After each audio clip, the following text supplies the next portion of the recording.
वहीं छत्तीसगढ़ विधानसभा के बजट सत्र का आज चौथा दिन है। प्रश्नकाल में गुंजा महादेव सट्टा ऐप का मामला। बीजेपी विधायक राजेश मूणत ने पूछा महादेव ऐप का सवाल। महादेव सट्टा ऐप के संबंध में किसके द्वारा कब शिकायत की गई, शिकायतों पर क्या कार्रवाई की गई, यदि नहीं की गई तो क्यों।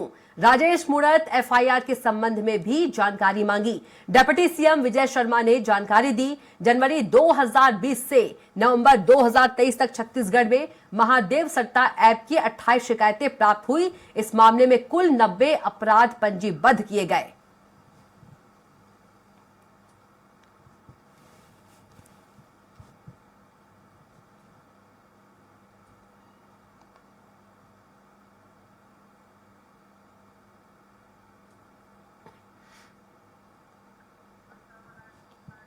और चलिए इसी खबर पर ज्यादा जानकारी के साथ रायपुर से संवाददाता हेमंत शर्मा हमारे साथ सीधे जुड़ गए। हेमंत का रुख करेंगे। हेमंत, यदि बात करें विधानसभा में महादेव सट्टा ऐप का जो मामला है वो उठा, क्या कुछ ज्यादा जानकारी इस पर?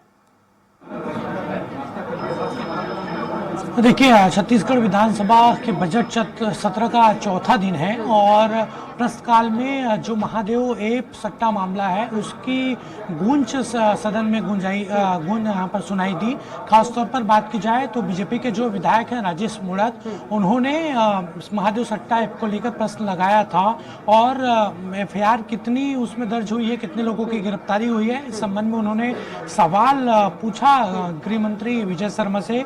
गृह मंत्री विजय शर्मा ने जवाब दिया और इसमें जो गिरफ्तारी हुई है उसकी जानकारी दी। इसके साथ साथ कितने प्रकरण दर्ज हुए हैं प्रदेश भर में महादेव ऐप को लेकर उसकी भी जानकारी उनके द्वारा दी गई।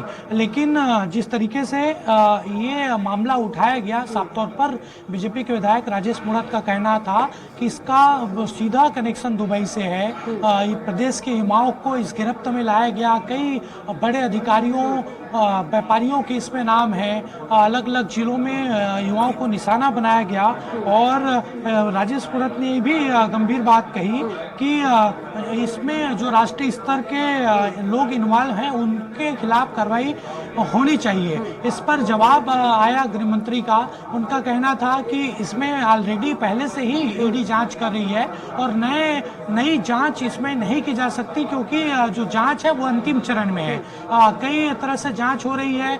इसमें जो एक एसआई है चंद्रभूषण वर्मा, महादेव ऐप को लेकर जिसकी गिरफ्तारी की गई थी, उससे भी लगातार पूछताछ चल रही है। जेल में वो अभी फिलहाल बंद है और इसमें सीधे तौर पर गृह मंत्री ने कहा कि कोई मछली ही नहीं मगरमच्छ भी होगा तो जरूर उसे पकड़ा जाएगा। लगभग देखिए, इस प्रश्न की गंभीरता इसी से समझी जा सकती है कि 1 घंटे का प्रश्नकाल होता है कविता और लगभग 30 मिनट महादेव ऐप को लेकर सदन में चर्चा हुई और अंत में जो गृह मंत्री हैं विजय शर्मा, उन्होंने स्पष्ट तौर पर कहा सभी सदस्यों को, क्योंकि राजेश मूणत के अलावा कई अन्य सदस्य थे। वैशाली नगर विधायक रिकेश सेन थे, उन्होंने भी महादेव से जुड़ा सवाल पूछा था। ये तमाम चीजें यहाँ पर निकल कर सामने आई हैं और गृह मंत्री ने स्पष्ट तौर पर सदन के अंदर कहा कि थोड़ी प्रतीक्षा कर ले, जो आप चाह रहे हैं उसके अनुसार ही कार्रवाई होगी। तो इसके बाद ये मामला शांत हुआ क्योंकि 30 मिनट तक लगभग इस पूरे मसले को लेकर चर्चा सदन में हो रही थी। बिल्कुल हेमंत, यदि बात करें महादेव सट्टा ऐप की तो इससे पहले भी यदि विधानसभा चुनाव के ठीक पहले ये मुद्दा जो है बहुत ज्यादा गर्मा गया था। पीएम मोदी और गृहमंत्री अमित शाह ने भी अपने भाषण में इसकी चर्चा कर रहे थे और एक बार फिर से यदि बात करें विधानसभा प्रश्नकाल में ये जो मामला है गर्माता हुआ नजर आ रहा है।